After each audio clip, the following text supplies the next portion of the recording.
Shana Tova. It's easier to write a sermon when everyone seems to be asking the same question. But it's not that easy this year. You see, each of us arrives here with a different set of questions about the current state of the world, the election, rising anti-Semitism, which I plan to speak about on Yom Kippur, about the last year since October 7th, and what it means to be Jewish today. For me, the questions that have shown up in conversations over and over again in these last number of months have been about Israel and Zionism. And so today I want to focus on these questions because Zionism is so foundational to who we are as Jews, central to my own Jewish identity, and essential to our shared history and collective future here at BJBE, in the diaspora, and in the land of Israel. Now, when it comes to Israel, we probably all feel fear and distress. There is not one of us that has not felt these emotions at one point or another in the last year or every single day, especially in the past 48 hours. Of all the years to aim to do our best, to make the world a little better, a little safer, more hopeful, more united, more filled with God's radiant blessings of peace, this must be it. It simply has to be. Now, I recognize that we may have different opinions. And my goal is not to divide, but rather to open a dialogue in which we can all participate. So if I say something that you disagree with and want to understand more, let's talk. For we all have stories we yearn to share. And open conversation is how we learn about each other's stories best. On this new year, let us be gentle with each other and ourselves, and truly support the fabric of our shared sacred community. October 7th was the darkest day for the Jewish people since the Holocaust. Hamas's evil and brutal terrorist attack on Israel, on Nova music festival goers, on the kibbutzim and army bases of the western Negev, taking hostages of all ages, engaging in unspeakable acts of terror, was horrific on every level. And since that time, we have watched as Iran's proxies in Lebanon, Syria, and Yemen launch daily rocket attacks on the land and people of Israel. And now, Iran itself. Just 2 days ago, 9 million Israelis spent part of their evening in bomb shelters or safe rooms because of a missile attack from Iran, which was the largest ballistic missile attack in the history of the world. Over 70,000 Israelis have been displaced from their homes in the north. And the IDF is bravely and heroically doing everything it can to secure Israel's borders at the risk of their own lives. There's immense suffering in Israel, in Gaza, and far-reaching trauma. And there are still hostages. Machzirim otam habayta achshav, bring them home now. You might remember that last year I shared about the signing of the Oslo Accords being among my first formative experiences with Israel.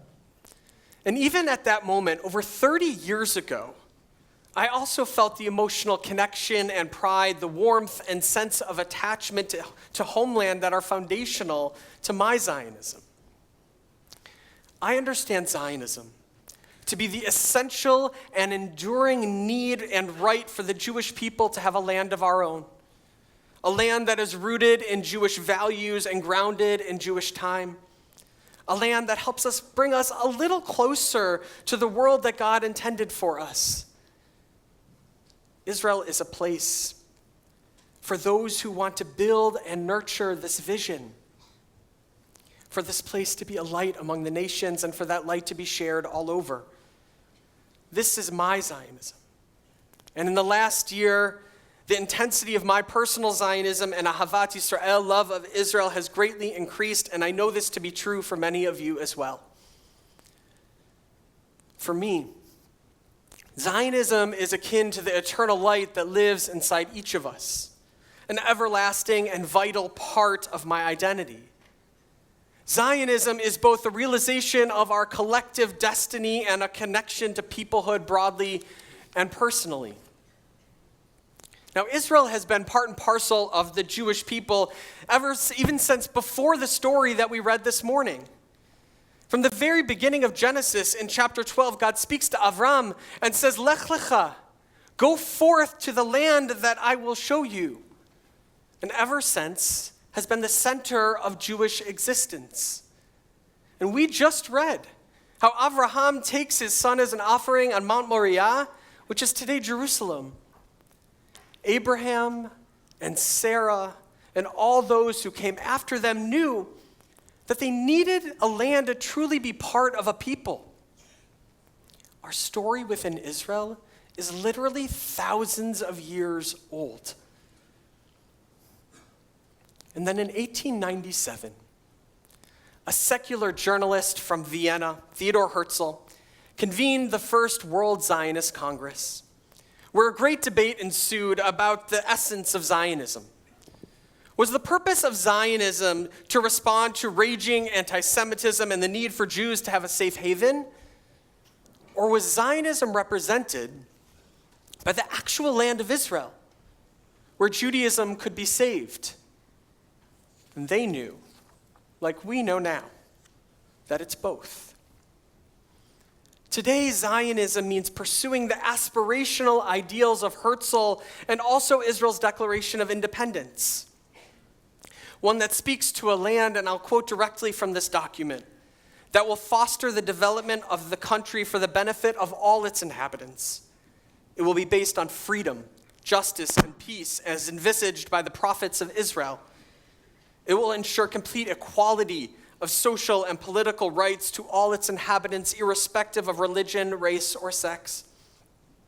It will guarantee freedom of religion, conscience, language, education, and culture. It will safeguard the holy places of all religions, and it will be faithful to the principle of the Charter of the United Nations.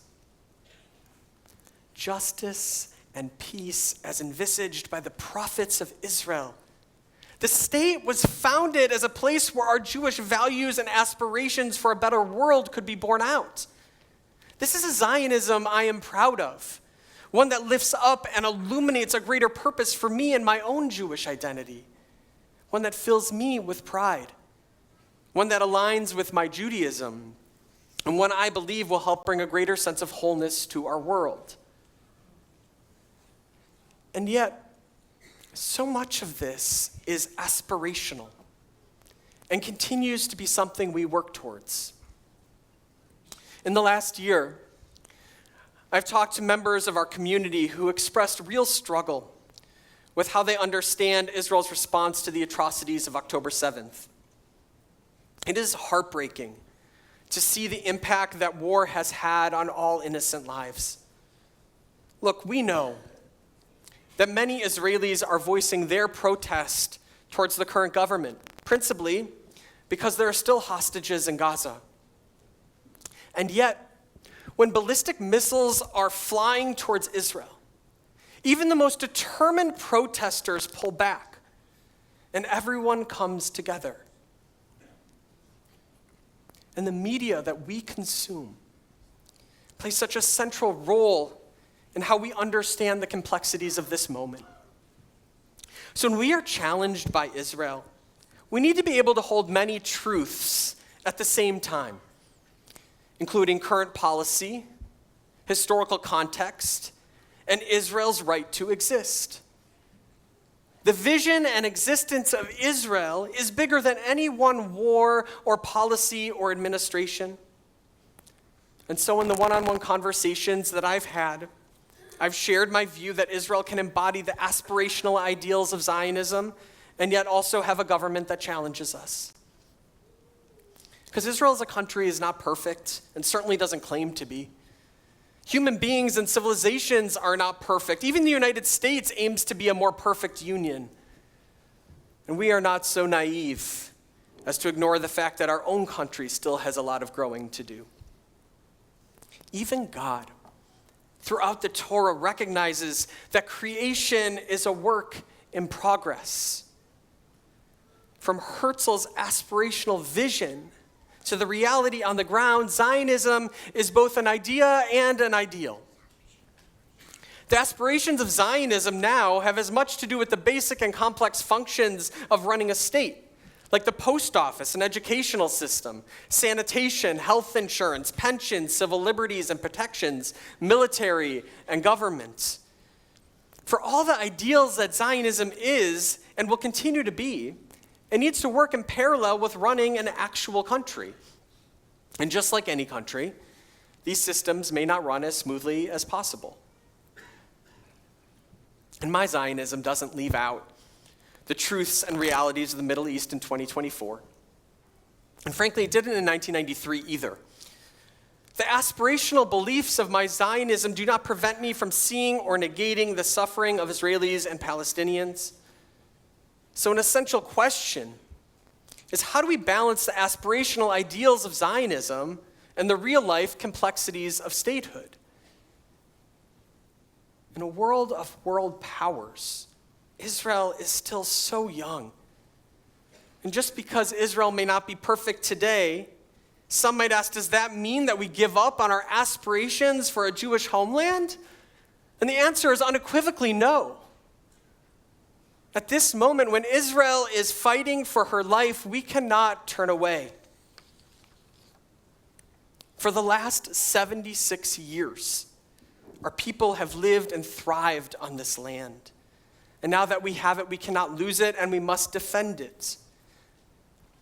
We cannot allow an anti-Semitic narrative cloaked as anti-Zionism that includes colonialism, apartheid, or genocide to change the essential facts that we know to be true about Zionism and all its possibilities and aspirations. Because October 7th proved that the Jewish people need a homeland now more than ever. And Israel is and has always been a pillar of our BJBE community, just like it has been for the Reform movement even since before the founding of the State of Israel. In 1937, the lay and rabbinic leadership of the Reform movement gathered in Columbus, Ohio, to assert the essential and central nature of Israel and Zionism. In their words, Judaism is the soul, of which Israel is the body. And we here today have a central role in making sure our community lives up to the pillar our founders have set out for us. In 5785, we must not let imperfection prevent us from supporting Israel. Indeed, we are collectively journeying towards the promised land.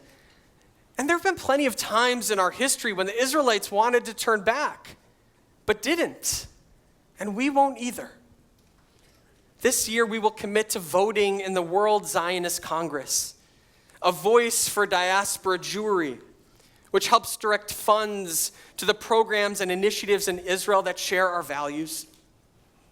BJBE will offer more access to learning about the history and people of Israel, with classes on literature and poetry, deepening our advocacy to combat anti-Semitism. We will offer new opportunities to learn Hebrew together, whether it's at JLC pickup times or drop in before Shabbat. And we will again travel to Israel. Together, we will spark new or renewed hope for a homeland that fulfills the vision of a land flowing with milk and honey. Over the last year, Israeli newspapers have published letters written by fallen soldiers. The letters were to their families and found in a uniform pocket when they were killed. One such letter is by Sergeant First Class Ben Zussman of blessed memory of the Combat Engineering Corps 601st Battalion, who was killed fighting in Gaza on December 3rd at the age of 22. He wrote, "I'm writing this message to you on my way to the base. If you're reading this, something probably happened to me. As you know me, I'm likely the happiest person right now. It's not for nothing that I was about to fulfill my dreams soon. I'm happy and grateful for the privilege I'll have to defend our beautiful country and the people of Israel. Even if something happens to me, I don't allow you to sink into sadness. I had the privilege to fulfill my dream and destiny, and be sure that I'm looking down at you from above with a huge smile. I'll probably sit next to Grandpa and catch up, each of us sharing our experiences and how things have changed between wars. Maybe we'll talk some politics, and I'll ask him what he thinks. If, God forbid, you're sitting Shiva, turn it into a week of friends, family, and fun. Have food, meat, of course, beers, sweet drinks, seeds, tea, and definitely mom's cookies. Laugh, listen to stories, meet all my other friends you haven't yet met. Really, I'm jealous of you. I'd like to sit there and see everyone." And another very, very important point. If, God forbid, I fall into captivity alive or dead, I'm not willing for a single soldier or civilian to be harmed because of some deal for my release. I don't allow you to run a campaign or struggle or anything like that. I'm not willing for terrorists to be released in exchange for me. In no way, shape, or deal. Please don't violate my words. I'll say it again. I left home without even being called up for reserve duty. I'm full of pride and a sense of mission, and I've always said that if I need to die, I hope it will be in defense of others and the country. Jerusalem, I have set a watchman. May the day come when I'll be one of them. We cannot let Sergeant Ben Zussman's Zichrono Livracha's words be in vain. May we be inspired by his sacrifice to express our Zionism, like him, as a sense of hope, pride, and honor. In 1878, another 22-year-old from a small town in what is now western Ukraine, Naphtali Herz Imber, wrote the Hebrew poem Tikvatenu, Our Hope, a poem that became the foundation for the words of HaTikvah, Israel's national anthem. It was amidst the challenges of Jewish life in the diaspora and his deep commitment to Zionism that gave rise to this beautiful poem. In this challenging moment, we won't give up on Israel. We won't give up on Zionism, even when it's hard, even when we may disagree with some politics or policies. Our values and hope are enduring. And there are so many ways to express this hope. And in the last year, we as a community have stood up together in support of Israel and Zionism in a multitude of ways. And so in the last year, if you've supported Israel by donating to Israel funds and causes, I'd ask you to rise if you're able and remain standing.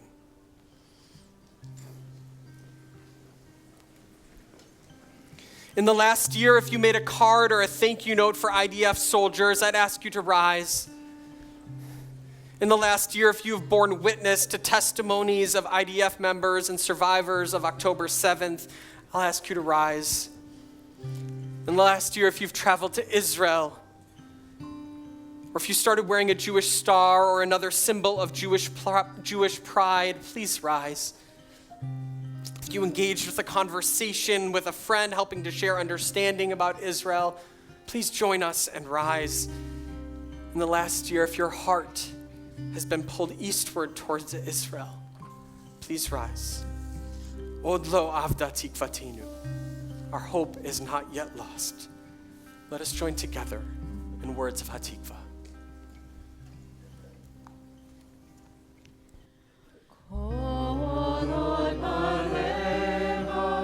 Penima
Am Yisrael Chai.